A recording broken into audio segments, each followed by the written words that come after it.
I wanted to go to the new UN report that just came out. The United Nations warning Monday humanity has less than 3 years to slash greenhouse gas emissions nearly in half in order to prevent the most catastrophic effects of the climate crisis.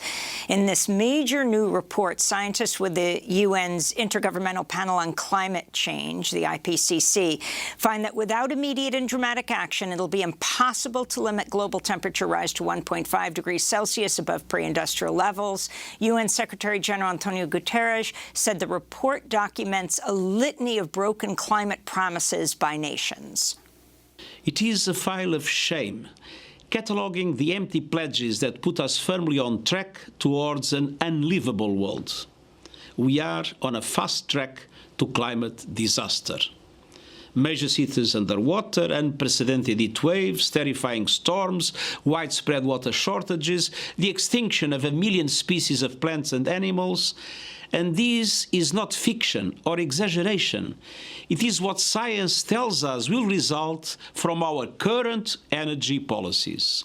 I want to get both of your reactions to this climate report, beginning with Bill McKibben, getting lost, to say the least, in the top news of Russia's war on Ukraine, but the significance of this and how it directly connects to the war.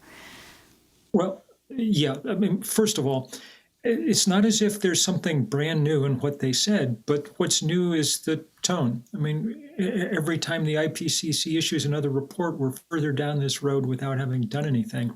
And it was quite interesting, Amy, to listen to the Antonio Guterres, the Secretary General. This man is the top diplomat on the planet, so he's used to speaking in diplomatic language. He has abandoned that. He's also the one guy whose, political jurisdiction is the whole earth, and he's clearly scared.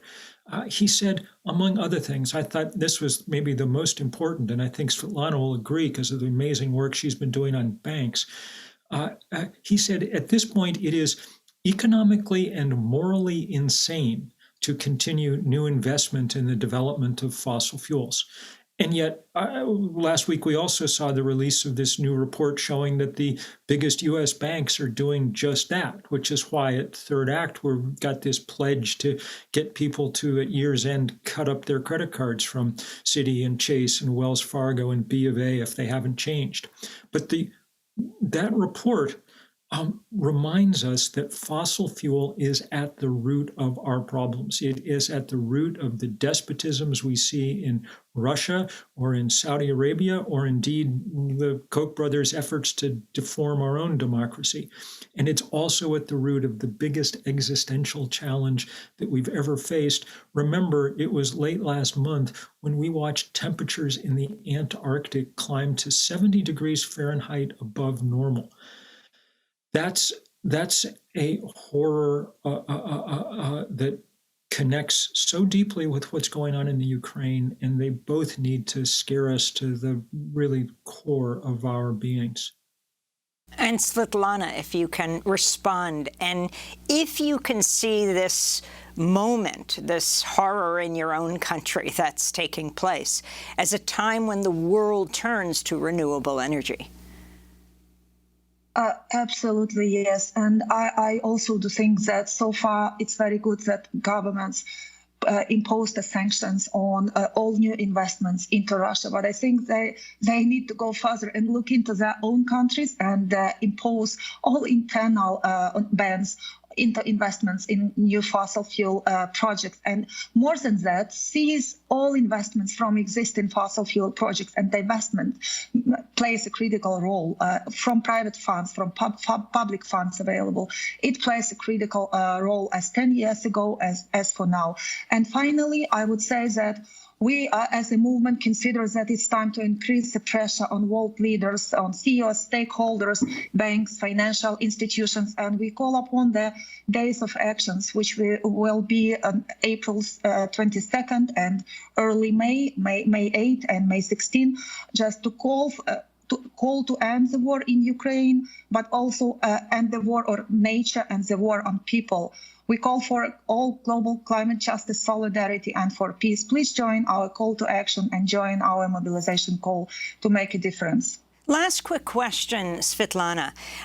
You're with Laudato Si, the movement, which is medieval Central Italian for praise be to you. It is a Catholic group. Your group is formerly known as the Global Catholic Climate Movement. Pope Francis has said he may come to Ukraine.